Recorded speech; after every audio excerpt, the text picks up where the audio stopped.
Air Force One is one of the most well-known and sophisticated planes in the world. It is what allows the President of the United States of America to travel around the world with everything he needs. So here are 5 cool things about this very unique aircraft. So why exactly does the President get his own plane and air traffic name? Well, the idea of designating a specific aircraft to transport the President arose in 1943, when officials of the United States Army Air Forces became concerned with relying on commercial airlines to transport the President. The call sign Air Force One was introduced 10 years later in 1953, when an incident during which a private Columbine II aircraft carrying President Eisenhower entered the same airspace as a commercial airline flight that was using the same air traffic name. Fortunately, an accident was avoided, and it was then declared that the name Air Force One would be used. So, Air Force One isn't technically a plane, it's simply the air traffic name for any US Air Force plane carrying the President of the United States. As soon as the President steps on board any plane, that plane is referred to as Air Force One by the crew and all air traffic controllers. If needs be, the President had to fly on an Army aircraft, however, that flight is referred to as Army One instead of Air Force One, and is met on the ground by at least one soldier in full dress uniform. But it's not just the President who gets his own aircraft. If the Vice President is on board a separate plane, that plane is known as Air Force 2, or Army 2 if he is on an Army aircraft. Although his aircraft looks similar to Air Force One, the interior is far less sophisticated. What sort of planes are used?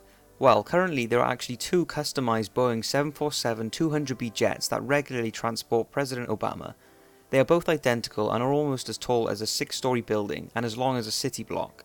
Although the only thing that resembles the original Boeing is the shell, everything else has been fully customized. There is more than twice the amount of wiring than in a standard Boeing 747, measuring in at a whopping 238 miles worth of cable. Air Force One is also equipped with advanced secure communications equipment, allowing the aircraft to function as a mobile command center in the event of an attack on the United States. All onboard electronics are also hardened to protect against an electromagnetic pulse. The media refer to it as the Flying Oval Office or the Flying White House. On September the 11th, 2001, the President's plane showed that it was much more than just an executive jet. It became a mobile bunker when all ground positions seemed vulnerable to attack. It also has 85 onboard telephones, a collection of two-way radios, fax machines, computer connections, 19 televisions and an assortment of high-class office furniture. The phone system is set up for normal air-to-ground connections and secure lines. The President and his staff can reach just about anybody in the world while cruising thousands of feet in the air, which is pretty incredible. What about the security? Well, every single Air Force One flight is classified as a military operation and is handled as such.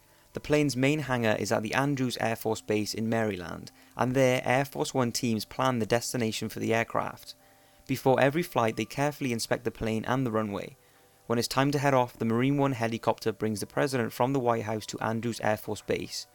Teams all over the base keep an eye out for any unauthorized personnel and are authorized to shoot on site. In advance of every Air Force One flight, the Air Force crew sends C-141 cargo carrier planes that carry the President's motorcade to the destination.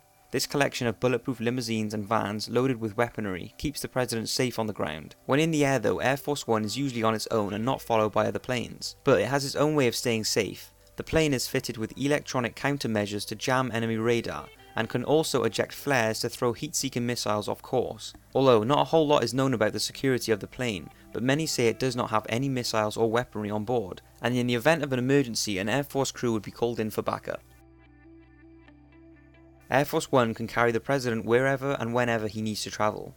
The plane pretty much has an unlimited range. It carries 53,611 gallons, about 203,000 litres of fuel, and weighs 833,000 pounds or 377,000 kilograms, fully loaded, and the tank is always kept full before every flight.